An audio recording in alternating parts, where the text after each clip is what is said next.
Bonjour, cela fait 3 décennies que les parlementaires des deux chambres sont interpellés par le dossier des reclassés de la Poste et de France Télécom, après des centaines de questions écrites sur 6 législatures, après des centaines de rendez-vous et d'interpellations de députés ou de sénateurs, un groupe de travail a été créé à l'Assemblée nationale. Il n'en demeure pas moins un sentiment d'abandon de l'État et des exploitants.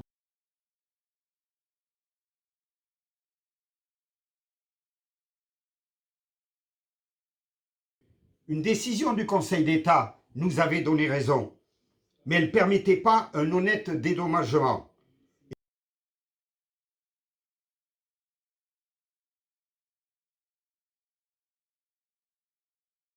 Pourquoi? Parce que c'est l'État qui les nomme, ces PDG. Et donc, voilà le pourquoi de cette petite vidéo.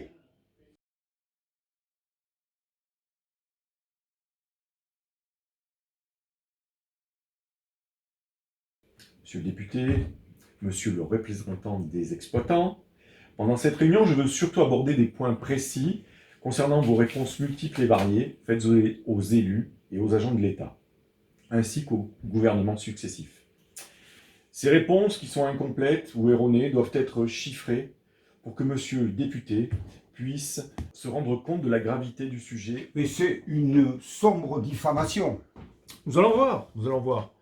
Vous dites que pour la Poste, ces dernières années, le taux de promotion est proche du double du taux de promotion des reclassifiés. C'est vrai, nous sommes d'accord. Les reclassés sont de moins en moins nombreux et le nombre de promotions ne change presque pas. Donc, mathématiquement, combien y a-t-il de modes de promotion pour les reclassés et combien y en a-t-il pour les reclassifiés? Alors, vous le savez, vous le savez. Mais oui, mais monsieur le député, il ne le sait pas.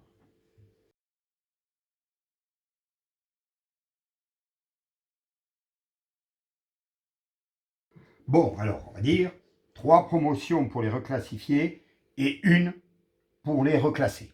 Ces postiers ont été privés de promotion pendant 12 ans pendant 17 années, excusez-moi, pour les postiers et 12 ans pour les agents de France Télécom. Et ce n'est pas possible de mettre en place le système de promotion pour des raisons administratives.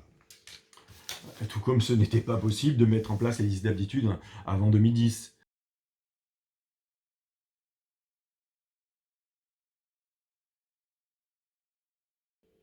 Monsieur le député appréciera. Mais vous n'êtes que, allez, en tout cas c'est 1500 environ. Pourquoi ne pas légiférer? C'est une des pistes suite au rapport du groupe parlementaire à l'Assemblée nationale en novembre 2016. Je rappelle que pour cette piste, aucun blocage n'a été exprimé compte tenu de l'ancienneté du conflit. Je vais donc vous faire réviser un petit peu. S'il vous plaît, soyez correct. C'est magique, plus le temps passe, plus les reclassés sont discriminés.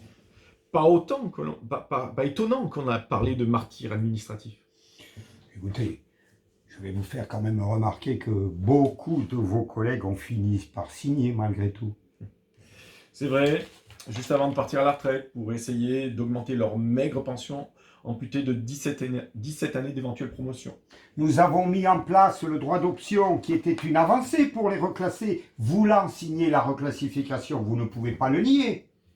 Dans votre grande bonté, vous permettez que des agents ayant un poste avec un niveau de fonction bien au-dessus de leur grade puissent éventuellement être reconnus, ce qui implique que vous reconnaissez avoir exploité des gens pendant de nombreuses années. Je dois reconnaître que monsieur le député en charge du groupe de travail sur les reclassés en 2016 nous a relaté que lors de son entretien avec la RH du groupe La Poste, aucune négociation n'était possible. Nous proposons un juste dédommagement en contrepartie de toutes ces années de mépris.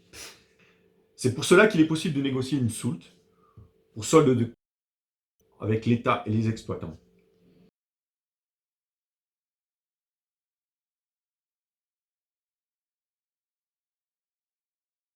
Et moi, je vous pose 2 questions. Qui est l'actionnaire majoritaire de la Poste? Et qui nomme le président de la Poste? Il faut légiférer. Ça n'est trop. Ça n'est trop, messieurs. Je vous salue. Première. Bon, mais voilà, on a fait ce qu'on a pu pour essayer de rendre vivant une réunion tripartite qu'on appelle de nos voeux. Évidemment, c'est une parodie. Évidemment, c'est de la pure fiction. Mais nous avons des choses à dire parce que Oui, quoi qu'il en soit, on va continuer le travail que l'on fait depuis des années vers les parlementaires, de tous bords, hein, et parce qu'on ne lâche pas le morceau. Ça, il y a c'est- encore des Il reclassés. y a encore des reclassés et qui ont des salaires de misère, des retraites de misère, qui partent à la retraite avec vraiment pas grand-chose, tout ça parce que leur carrière a été bloquée pendant 20 ans. Voilà, donc notre objectif, c'est bien une réunion tripartite avec l'État sur le principe d'une soute pour solde de tout compte.